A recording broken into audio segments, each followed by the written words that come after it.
আজ শুধু বিএনপি নিয়েই কথা। বিএনপি তো গালাগালি করিচ্ছে, আরেকটু গালাগালি করার সুযোগ পাইল আর কি। আগে তিনজন মুরব্বী নিয়ে কথা, মুরব্বী নেতা নিয়ে কথা, আগে মাপছে আনি প্রত্যেকে শ্রদ্ধাভাজন রাজনীতিবিদ। প্রথমে মির্জা ফখরুল ভাই কইছেন ইউনূস সাহেব দয়া কইরা তাড়াতাড়ি নির্বাচনটা দেন। আর সরকারকে ইউনূস সাহেবকে বলতেছি আপনিও দয়া করে এটা তাড়াতাড়ি করেন। তাড়াতাড়ি করলে কি হবে যে জনগণ ভোট দিয়ে তার নিজস্ব সরকার তৈরি করতে পারে। দেখেছেন সুর নরম হয়েছে, কি হুঙ্কার দিচ্ছিল বিএনপির লোকজন। 3 দিন আগে গেছিল নির্বাচনের দাবিতে মাঠে নামিচ্ছে বিএনপি, আন্দোলনের হুমকি দিছিল বিএনপি। করেন আন্দোলন, ঈদ তো গেছে, করেন আন্দোলন, নাকি সামনের ঈদের পরে করবেন। এই হুঙ্কার আবার ইন্ডিয়ান পত্রিকা আসে, দেখেন কি লিখিছে। ভোট কবে পরিষ্কার বলুন, বাংলাদেশ যেন গাজা না হয়। সংস্কারের দোহাই দিতেই ইউনূসকে তোপ বিএনপির সাফ কথা। এদেশের মানুষ নিজস্ব সরকার দেখতে চায়। দেখি যাও ইন্ডিয়ান পত্রিকায় কি হেডিং দিছে। ইন্ডিয়ানদের নির্বাচন নিয়ে তো কুরকুরেনি কেন বলেন তো? আমরা যদি আমাদের আক্কেল কাজে লাগাই, ইন্ডিয়া জিন্দেগিতে এমন কিছু বলবে না বা এমন কিছুতে সাপোর্ট করবে না যাতে বাংলাদেশের মানুষের ভালো হবে। ইন্ডিয়ানরা যা বলবে ঠিক তার উল্টা দিকে দাঁড়াবেন। ইন্ডিয়া যদি বলে না নির্বাচন এখন তা ঠিক হবে না, প্রফেসর ইউনূসের সরকার আরও থাকুক, আপনি তখনই কবেন প্রফেসর ইউনূসের পদত্যাগ চাই, প্রফেসর ইউনূস ক্ষমতা ছাড়ো, বুঝাও। রাজনীতি কালে খুব জটিল কিছু না। ইন্ডিয়া যা কবে তার উল্টা দিকে আমাদের মঙ্গল। আর বাংলাদেশের কারো কথা যদি ইন্ডিয়ার সাথে সবসময় মিলে যায় তাহলে বুঝবেন ওই হালায় কলকাতা হারবাল খাইছে, হালা ইন্ডিয়ান মাল। মির্জা ভাই ইঙ্কা করে কলে তো হবি না, আপনাকে না গান গাওয়া লাগবি, গান গায়ে কওয়া লাগবি। একটা গান বানিয়েছি শুনবেন, হ্যাঁ বাড়িতে না প্র্যাকটিস করে মাইকের সামনে গাবেন। আমরা খুব ফাইন হয়েছে মির্জা ভাই, শুনবেন, শুনেন। নির্বাচন, আহা নির্বাচন, নির্বাচন চাই নির্বাচন, তা না হলে ইউনূস যাবে নির্বাসন। দিতে হবে নির্বাচন এই ডিসেম্বরে, তা না হলে আন্দোলন রাজপথে ঘরে ঘরে। আর নয় আন্দোলন রোজা ঈদের পরে, এবার হবে ঠিক ডিসেম্বরে নির্বাচন, আহা নির্বাচন। এইবার আসেন দেখি বিএনপি কেমনে ইন্ডিয়ান পয়েন্ট ফেরি করে, সেটাই না দেখি। বিএনপির রিকমেন্ডেশনে হওয়া পররাষ্ট্র উপদেষ্টা তহিদ সাহেব আর বিএনপি নেতার ছোট ভাই জসিম ইয়া ডিসুম ডিসিয়া আসা না হয়েছে। এডিটার সাহেব এটা দেখান না এই জসিমের ম্যাচ পিট মেলা দিন দেখি না, এটা দেখান না।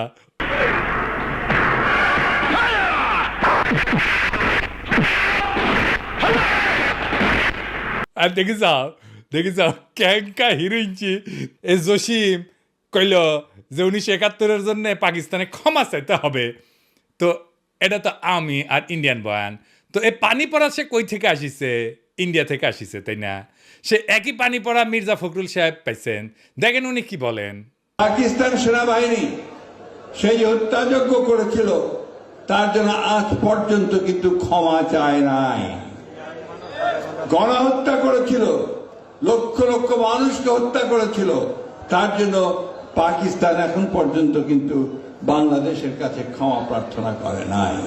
উনি মনে করেন পাকিস্তান ক্ষমা চায় নাই, অথচ আমরা জানি তিনবার রাষ্ট্রীয়ভাবে পাকিস্তান ক্ষমা চেয়েছে। একবার মন্ত্রী পর্যায়ে, একবার প্রধানমন্ত্রী পর্যায়ে, আরেকবার রাষ্ট্রপতি পর্যায়ে। তো উনি তো বাংলাদেশ সরকারের মন্ত্রী ছিলেন, সে সময় ওনার মনে হয় নাই যে ওনার পাকিস্তান তো ক্ষমা চায় নাই। এখন কেন বলেন? কারণ ইন্ডিয়া বুঝেছে আমরা তোমার ক্ষমতা এনে দিচ্ছি, এমনি তো হবে না, খরচাপাতি আছে। আওয়ামী লীগ যে সার্ভিস দিত সেটা দাও। কি সার্ভিস? জাহাপনা। মির্জা ফখরুল কইছে পাকিস্তানকে বাম্বু দিবা, ইন্ডিয়া কইছে, তো উনি বাম্বু দিলেন। আচ্ছা এবার বলেন তো এই দল পাকিস্তানের সাথে স্বাভাবিক সম্পর্ক করতে পারবে? ইন্ডিয়া যে ফ্যাসিবাদ চালাইলো কোনোদিন কইছে বিএনপি ইন্ডিয়া ক্ষমা চাইতে? নাকি বলবে জিয়ারে তো খুন করেছে তাই না? এটা কোনোদিন বলিছে? বলে নাই। কিন্তু ইন্ডিয়া আমাদের বন্ধু দেশ বলতে বলতে মুখে ফেনা তুলে ফেলিছে। দেখেন ভারত আমাদের প্রতিবেশী, সবচেয়ে বড় প্রতিবেশী, আমাদের বন্ধু। আমাদের যুদ্ধের সময় 1971 যুদ্ধের সময় আমাদের সহযোগিতা করেছিল। আমরা ভারতের কাছে সবসময় প্রত্যাশা করি যে ভারত বাংলাদেশের মানুষের পাশে দাঁড়াবে। যাই হোক মির্জা ভাই, আপনি তো বলেন মুক্তিযুদ্ধ করেছেন, এটি সেই সময়ের গল্প শুনবার চাই। মানে কোটি কোটি যুদ্ধ করেছেন, কোটি ট্রেনিং নিছেন, কারা কারা আপনার সহযোদ্ধা ছিল, কবে অস্ত্র জমা দিলেন, কি অস্ত্র ব্যবহার করেছেন, মানে হাউস আছে কেন পাকিস্তানের উপরে যেমন বিলা, আপনি তো মনে লয় যে সখানিক পাকিস্তানি আমি জয় বাংলা করেছেন, না গল্প করবেন হাউস আছে আমার কলে। চুপি চুপি কই মির্জা ভাই, আপনার উপরে না হেভি স্টাডি করেছি। কেন করেছি জানেন? আপনারা বোঝার জন্যে স্টাডি করে পেয়েছি কি জানেন, না খারাপ কিছু কমু না, আপনার লাইফ হিস্ট্রি কিন্তু ইন্টারেস্টিং। আপনি ঢাকা কলেজের ইকোনমিক্সের টিচার হিসেবে ক্যারিয়ার শুরু করেন, শিক্ষকতার ক্যারিয়ার, পরে ঠাকুরগাঁও কলেজে ইকোনমিক্সের অধ্যাপক ছিলেন, খুবই জনপ্রিয় টিচার ছিলেন, ছাত্ররা আপনার ক্লাস করার জন্য উন্মুখ হয়ে থাকতো, মার্শাল্লাহ। আবার অদ্ভুতভাবে আপনি বাংলাদেশ সরকারের পরিদর্শন এবং আয় ব্যয় পরীক্ষণ অধিদপ্তরের একজন অডিটর হিসেবে কাজ করেছেন। এই প্রফেসর হওয়ার পরে শিক্ষা বিভাগে আবার ডিজি আসিলেন। এমন সেলিব্রেটেড শিক্ষকের জীবন চাইরা অডিটর কেন হইলেন, এটা মিলাইতে পারি নাই। তাই আপনার জীবনের গল্প আপনার কাছ থেকে শোনার ইচ্ছা থাকলো। আমার ক্ষুদ্র ভ্রাতার ভগিনীরা আপনাদের কয়ে রাখি, কারো সম্পর্কে জানতে হইলে এইভাবে ডিক করবেন, খুঁড়বেন, তারপরে তাই আপনি ভালো তার ডিল করতে পারবেন। যাই হোক, এবার আরেক বিএনপির সিনিয়র নেতারে নিয়ে আলাপ করি। হ্যাঁ, আমির খসরু মাহমুদ। যে সরকার জনগণের ভোটে নির্বাচিত হবে তারা জনগণের কাছে দায়বদ্ধ থাকবে, জবাবদিহি থাকবে, সেটা যেই সরকারই হোক। কোনো মহামানবকে বাংলাদেশের দায়িত্ব দেওয়ার জন্য বাংলাদেশের মানুষ নির্বাচনে, এই বাংলাদেশের মানুষ আন্দোলন সংগ্রাম করে নাই, ত্যাগ স্বীকার করে নাই। আর কোনো মহামানব কোনো দেশের গণতন্ত্রের সমাধান দেবে, তার জন্য বাংলাদেশের জনগণকে অপেক্ষা করতে হবে, এটা বিশ্বাস করার কোনো কারণ নেই। আমির খসরু ভাই উনি কইছে, নির্বাচিত সরকার জবাবদিহি করবে জনগণের কাছে, কোনো মহামানবকে ক্ষমতায় বসানোর জন্য বাংলাদেশের মানুষ আন্দোলন সংগ্রাম করে নাই, ত্যাগ স্বীকার করে নাই। উনি ত্যাগ স্বীকার করেছেন, ওটা ত্যাগ স্বীকারটা এটা দেখে আসেন। হ্যাঁ, আমির খসরু ভাই আপনি তো ডিসেন্ট মানুষ, আশা করি আপনি ক্ষমতায় গেলে তো বটেই, ক্ষমতায় যাওয়ার আগেও জবাবদিহিতা করবেন, তাই না? আচ্ছা আমির খসরু ভাই, এই যে হোটেল সেরিনা আপনার ছিল তো না? এখন আপনি কইবেন যে আমি মালিকানা ছেড়ে দিছি, কথা সত্য মানলাম, আপনি মালিকানা ছেড়ে দিচ্ছেন। কয়টা জিনিস বলেন তো, যে জমিটা যার উপরে দাঁড়িয়ে আছে হোটেল সেরিনা, এটা তো চট্টগ্রাম স্টক এক্সচেঞ্জের জমি, তাই না? ওই সময় আপনি চট্টগ্রাম স্টক এক্সচেঞ্জের চেয়ারম্যান ছিলেন, তাই না? তো কি কি হয়েছিল আমি বলি খুশি ভাই, কিছু মনে করেন না, আমার কনফিউশন হয়েছে, কনফিউশন দূর করে দাও আপনার দায়িত্ব। আপনি বিএনপির অতি গুরুত্বপূর্ণ নেতা, আপনি জবাবদিহিতার কথা বলেন, আপনার দলের হাতে রাষ্ট্রের দায়িত্ব যাবেন, আসেন কি কি হয়েছিল দেখি, কোথাও ভুলে নিলে ধরে দেন, তাই না? মানুষের ভুল বোঝা ঠিক না আপনারে, তাই না? 1995 থেকে 2001 সাল আপনি তখন, এটা আওয়ামী লীগের আমল, আপনি তখন চট্টগ্রাম স্টক এক্সচেঞ্জের চেয়ারম্যান ছিলেন। এই সময় রাজুক থেকে ঢাকার Banani road number 17 plot number 27 Chittagong stock এক্সচেঞ্জের টাওয়ার নির্মাণের জন্য কেনা হয়, মাশাআল্লাহ। কিন্তু সমস্যাটা হইতেছে, ভবিষ্যতে এই জমি আপনার ব্যক্তিগত মালিকানায় পরিণত হবে। কেমনে হবে? এটা বিশাল স্টাডির ব্যাপার, মেলা সময় লাগিছে কলে, এমন কঠিনভাবে এটা খাইছেন আপনি, মাশাআল্লাহ, জটিলভাবে খাইছেন কলে আপনি। এটা আপনার আমার স্যালুট জানানো লাগে। যদি এরকম জমি জমার লোভ টোপ থাকলে হইনি না আমি গেল আপনার ছাত্র হইলাম নি। কি চমৎকারভাবে যে আপনি খাইছেন এটা। তো জমিটা পাইছেন, রেজিস্ট্রেশন হয়নি এখনো রাজুক থেকে। তো 25শে সেপ্টেম্বর 1999 সালে 74তম বোর্ড মিটিংয়ে চট্টগ্রাম স্টক এক্সচেঞ্জে সিদ্ধান্ত হয় যে প্লটটা ডেভেলপারকে দেবেন। ডেভেলপারটা ঠিক করে ফেলেন, আপনার নাম হচ্ছে গোলাম সারোয়ার। মুশকিলটা হইতেছে উনি আপনার ভগ্নিপতি। তখন প্লটের রেজিস্ট্রেশনই হয় না। রেজিস্ট্রেশন হওয়ার আগে আইনত আপনি ডেভেলপার নিয়োগ দিতেই পারেন না, আপনি ডেভেলপারকে নিয়োগ দেন ওই মিটিংয়েই। এটা একটা প্রক্রিয়ার লঙ্ঘন, কারণ এটা তো আপনার ব্যক্তিগত প্রতিষ্ঠান না। 19শে জানুয়ারি 2000 সালে রাজুকের সাথে রেজিস্ট্রেশন হয় আপনার চট্টগ্রাম স্টক এক্সচেঞ্জের। আপনার চেয়ারম্যান থেকে নিজের ভগ্নিপতিকে ডেভেলপারের দায়িত্ব দিতে পারেন? হ্যাঁ, আপনি মুরব্বী মানুষ, জিজ্ঞেস করলাম আর কি। মানে ধরেন আমি যদি কখনো চট্টগ্রাম স্টক এক্সচেঞ্জের চেয়ারম্যান হই, আমি কি আমার ভগ্নিপতিরে স্টক এক্সচেঞ্জের জমিতে বিল্ডিং বানানোর জন্য ডেভেলপার হিসেবে নিয়োগ দিতে পারবো নাকি পারবো না? এরা কয়া দিলেন আর কি, এনে শুনলাম মুরব্বী মানুষ না। আচ্ছা, এইবার 15 নভেম্বর 1999 75তম বোর্ড মিটিং, মানে একটা পরেই আর কি, এখানে সিদ্ধান্ত হয় যে গোলাম সারোয়ারের সঙ্গে চুক্তি হবে যে চট্টগ্রাম স্টক এক্সচেঞ্জকে উনি বেসমেন্ট এবং 5টা ফ্লোর দেবেন, মানে 6টা আর কি। ভালো কথা, এই 5টা ফ্লোরের কথা মনে রাখেন, বেসমেন্ট সারা 5টা। হ্যাঁ, এরপর 13 ফেব্রুয়ারি 2000 সালে চট্টগ্রাম স্টক এক্সচেঞ্জের বোর্ডকে পাশ কাটায় স্টক এক্সচেঞ্জের সিইও ওয়ালিউল মারুফ মার্টিন এবং গোলাম সারোয়ার আপনার ভগ্নিপতি, এই দুইজনের মধ্যে একটা আনরেজিস্টার্ড চুক্তি হয় যে চুক্তি কখনো রেজিস্ট্রেশন হয়নি। আপনি আগে বোর্ডের মিটিংয়ে ডিসিশন নিয়েছিলেন 5টা দিবেন ফ্লোর, এইখানে আপনি লিখলেন 4টা ফ্লোর দিবেন। এটা কমে গেল আর কি। এইটা অবৈধ চুক্তি এবং জালিয়াতিপূর্ণ চুক্তি। এইখানে পেনাল কোড 467, 468 এবং 471 ধারা লঙ্ঘন হয়েছে। হ্যাঁ, আইনের ভাষায় কইলাম আর কি। তো 74 এবং 75তম বোর্ড মিটিংয়ে গোলাম সারোয়ারকে ব্যক্তিগতভাবে ডেভেলপার হিসেবে নিয়োগের আলোচনা হয়, কিন্তু সিইও যে সিগনেচারটা করলো না, যে 4টা মিটিংয়ে, ওইখানে হোটেল সারেনার মালিক হিসাবে তার সাথে এগ্রিমেন্টটা হইল। সারেনাকে তখন হয়নি যখন আপনি বোর্ড মিটিং করেছেন, বুঝছাও। তো এই সিইও ওয়ালিউল মারুফ মার্টিন সে বোর্ড মিটিং উপেক্ষা করে সারিনার সাথে একটা চুক্তি করল। সে কি পারে? হ্যাঁ, পারে না, তাই না? যাই হোক, স্টক এক্সচেঞ্জের তরফ থেকে আনুষ্ঠানিক বা বৈধভাবে সারিনাকে কোনো দায়িত্ব দেওয়া হয়নি, তাই না? হ্যাঁ, বোর্ডকে পাশ কাটায় যে আপনি সারিনাকে দায়িত্ব দিলেন, এটা আপনি পারেন না। এরপর 23শে মে 2000 সালে গোলাম সারোয়ার মানে আপনার ভগ্নিপতিরে একটা পাওয়ার অফ অ্যাটর্নি দেওয়া হয়, যাতে জমি বন্ধক দেওয়া, আর্থিক ক্ষমতা দেওয়া হয়, কিন্তু ওইটাতে আবার কোনো ফ্লোর বন্টনের উল্লেখ নাই। এই চুক্তিতে বোর্ড অনুমোদনেরও উল্লেখ নাই। 10ই জুলাই 2000 সালে আপনি এবং ভাবি, আপনার স্ত্রী সারিনার 50% শেয়ারের মালিক হয়ে যান, কিনে নেন আর কি। কী টাকা দিচ্ছেন কে জানে। হ্যাঁ, ভগ্নিপতিকে রাস্তা তৈরি করে দিচ্ছেন, এখন নিলেন শেয়ার। 2010 পর্যন্ত হোটেলের মালিকানা ছিল আপনার।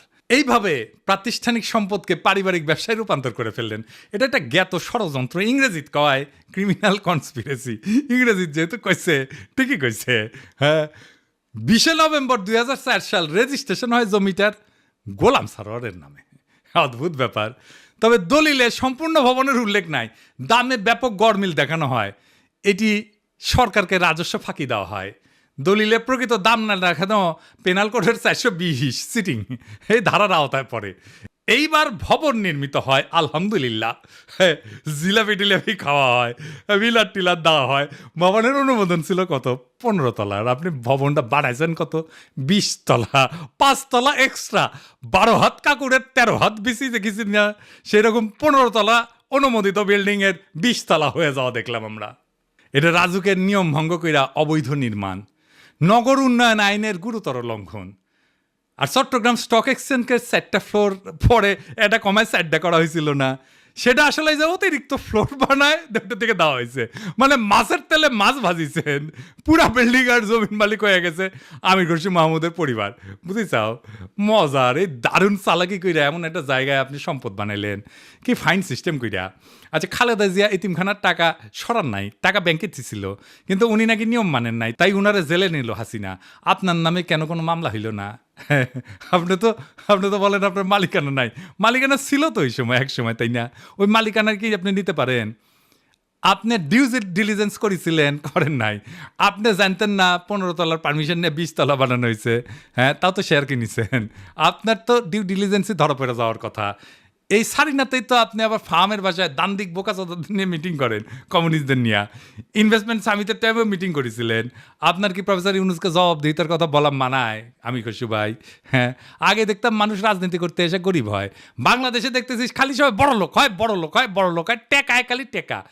আমির খসরু ভাই, এটাই সমস্যা কি? সমস্যা হচ্ছে টেকা কামানোর জন্য রাজনীতি যদি কেউ করে, তার মাথার তো খালি টেকা আর ধান্দা ঘুরবি। রাষ্ট্র তো একটা হিউজ রিসোর্স, তাই না? ওই রিসোর্সের মালিকানা নেওয়াটাই কি রাজনীতি? আপনি তো রিক্সাওয়ালা, ঠেলাওয়ালা, গার্মেন্টস শ্রমিক, বাস শ্রমিক, কৃষক, ক্ষেতমজুর, ক্ষুদ্র ব্যবসায়ীর কথা ভাবতে পারবেন না। দল মূর্খ সদাদের পাইবেন, আইসা গালাগালি করবে। শীর্ষ নেতারা মেদিনীপুরের ভাষায় কথা বলবে, আর মূর্খ সদাদের আইসা আমার মালওয়ান করবে, গালি দিবে। সব আর্কাইভ করা আছে। ইলেকশনের আগে গালির কোলাস কইরা কোন নেতার সাথে ওই মূর্খ সদা ছবি তুলিছে, সেগুলো দিয়ে এপিসোড বানামুনি, মিলিয়ন মিলিয়ন দেখে দেখবি, ফ্রি ক্যাম্পেইনে করে দিব। আমি কিছু ভাই, আমি তো আমার শেষ হয়নি কথা, এটা কেস স্টাডি লিখেছি আপনার সারিনা কেলেঙ্কারি নিয়া। এই কিচ্ছা একাডেমিয়াতে ঢুকাই দেবো, খালি আওয়াজ দিচ্ছি না, আমার কথাবার্তা হয়ে গেছে গলে ফাইনাল। কেস স্টাডির নাম দিচ্ছি কি জানেন? The hotel Sarina controversy, conflict of interest and abuse of power in Bangladesh. এটা মেলা জায়গায় পড়ানো হবি, এটা কর্পোরেট গভর্নেন্সে পড়ানো হবি, কনফ্লিক্ট অফ ইন্টারেস্টে পড়ানো হবি, ম্যানেজমেন্টে পড়ানো হবি, পলিটিক্যাল সায়েন্সে পড়ানো হবি, কোনটি না, কতগুলো জায়গায়। আরও দিন সাথে যাবি ফাইনাল করার জন্যে, আপনি বিখ্যাত হয়ে যাবেন। কইছিলাম না আমাকে লেরো না, হ্যাঁ, কাকে লেরতে কাকে লেরে ফেলেছেন। এবার মির্জা আব্বাস ভাই, মির্জা আব্বাসের ভাবিছিলাম কিছু কমু না, এরে ওরে দিয়া মেসেজ পাঠায়, আমি যেন আর কিছু না কই, আমি যেন তারা না ধরি। আবার নিজে তার দলের কর্মীদের লালায় দেয়, কয় নাকি সোজা হয়ে যাব। শুনেন। আপনার ফেসবুক চালান নাকি? চালান? জবাব দেন না কেন? জবাব নাকি ফেসবুকের মধ্যে উল্টাপাল্টা কথা রাখে, জবাব দিয়ে দিয়ে এগুলা সোজা হয়ে যাবে। মিথ্যা কথা বলবেন, অপপ্রচার করবেন, অপকথা বলবেন, কথা বলবেন, কুকথা বলবেন, একটা মানসিক চরিত্র হরণ করবেন, এগুলো কি ভাই? আমরা রাজনীতি ছেড়ে দেবো, আপনারা একটু দেশে আসেন। আপনাদের অনেক জ্ঞান, আপনাদের অনেক বুদ্ধি, আপনাদের জ্ঞান বুদ্ধি আমাদের অনেক প্রয়োজন। আপনারা দয়া করে দেশে আসেন, বুদ্ধি দেন, কথা বলেন, কাজ করেন, মেনে নেব।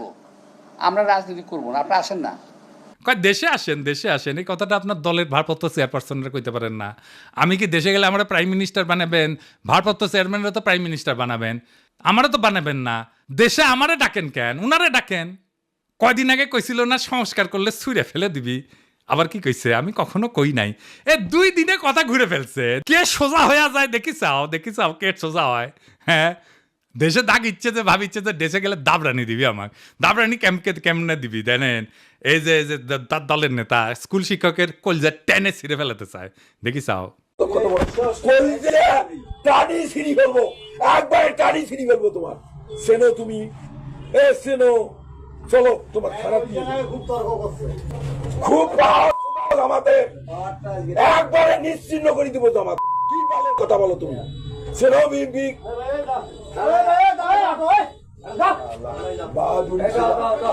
তোমার নামে আমি মামলা দেবো। অবিলক্ষণ দাও। কি ফোন দেবো? ও দাও, আমি থানা যায়া আমি ওখানে ইজাহার লিখবো, লিখি ওকে অ্যারেস্ট করে দিয়ে তারপরে আমি আসবো। কুড়িগ্রামে কি কয়, ক্ষমতা না আসতে আসতেই এই শুরু করেছেন। ক্ষমতা গেলে কি করবেন এটা পাবলিক জানে। আপনাদের তো উন্নতি হইতেছে না, ক্রমাগত অবনতি হইতেছে। দুঃশাসন শুরু করলে আবার লড়াই শুরু করব। দেশের মানুষকে তো আর অরক্ষিত রাখা যায় না। মির্জা আব্বাস ভাই, আমি সোজাই আছি, কিন্তু আপনারা একেবারে ফ্ল্যাট করে দিব, একেবারে হুতায় দিব, উঠবার পারবেন না। এই বুড়া বয়সে আপনি কল্পনা করতে পারতেছেন না আপনারা আমি কোন দিক দিয়ে ধরবো। মিশা কথা আমি কইছি, কোন কথাটা মিশা কইছি কইবেন? হ্যাঁ, কোন সেক্টরে মুক্তিযুদ্ধ করেছেন, কার সাথে যুদ্ধ করেছেন? আমি নানাভাবে ক্রস চেক করিয়া কইছি আপনি বালের মুক্তিযুদ্ধ করেছেন, মুক্তিযুদ্ধের নামে মিথ্যাচার করেছেন।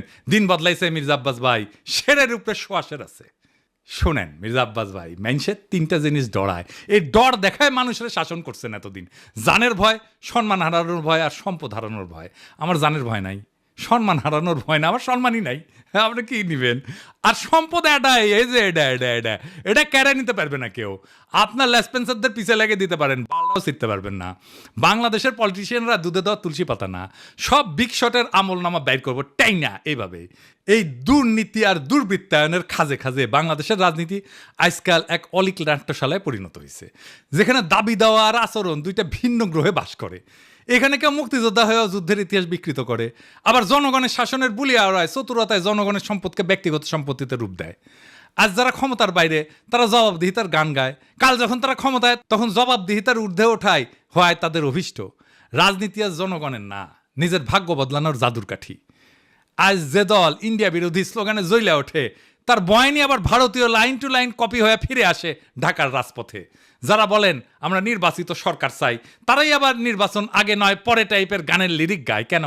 হ্যাঁ, কারণ এবার মিউজিক ইন্ডিয়া বানাইছে। আর আপনি যদি জনগণের পক্ষ নিয়ে কথা বলেন, আপনাকে বলা হবে তুই কিসের দেশপ্রেমিক। অথচ প্রশ্ন করার সময় এখনই। জানতে চাই, আপনি যদি জবাব দিতে চান, নিজে কবে জনগণের সামনে দাঁড়ায় জবাব দিছেন? একবার বলেন, একবার দিচ্ছেন জবাব? জনগণের সামনে দাঁড়ায় জিন্দেগিতে দেন নাই, এখন জবাব দিতে চাইতেছেন আপনি প্রফেসর ইউনূসের কাছে। বাহ, মজারই মজা। আপনি যদি বলেন দুর্নীতি হবে না, আপনি নিজের জীবনে কোন অধ্যায় প্রমাণ করছেন? দেশের মানুষ সব বুঝে, বোকা না। এখন কেউ চোখ বন্ধ করে ভোট দেয় না। তারা জানে ঢাকা শহরের প্রত্যেকটা বিল্ডিং এর ছায়ায় লুকায় থাকে এক একটা রাজনৈতিক ষড়যন্ত্র, একটা দুর্নীতির ইতিহাস। এখন সময় আসছে গলা ছেড়ে বলার, এই দেশ কারো বাপের না, পারিবারিক ব্যবসা না। এদেশের জমি, গ্যাস, শিক্ষা, ভোট সবই জনগণের সম্পদ। আর এই সম্পদের হিসাব চাই, জবাব চাই, বাম ডান না, ন্যায় অন্যায়ের মাপকাঠিতে। কারণ আজ আপনারা রাষ্ট্র ক্ষমতা নেওয়ার কথা বলতেছেন, নির্বাচনের কথা বলতেছেন, আপনার বগলে পুরানা লুটের খতিয়ান। এই বাংলাদেশকে আমরা বদলাবো, বাংলাদেশকে আমরা আমাদের স্বপ্ন দিয়ে সাজাবো, আমাদের বর্ষা বিপ্লবের স্মৃতি দিয়ে ভরাবো। এই দেশ আপনাদের মতো নেতাদের না। এই দেশ প্রত্যেক জনতার, প্রত্যেক নাগরিকের। এই দেশের মালিক আমরাই আমজনতা। আমরা যা চাইব, জনতা যা চাইবে, দেশ সেভাবে চলবে। রাজনৈতিক দলের ইচ্ছার কাছে আমাদের ভাগ্যকে আমরা আর বন্ধক দেব না। ইনকিলাব জিন্দাবাদ।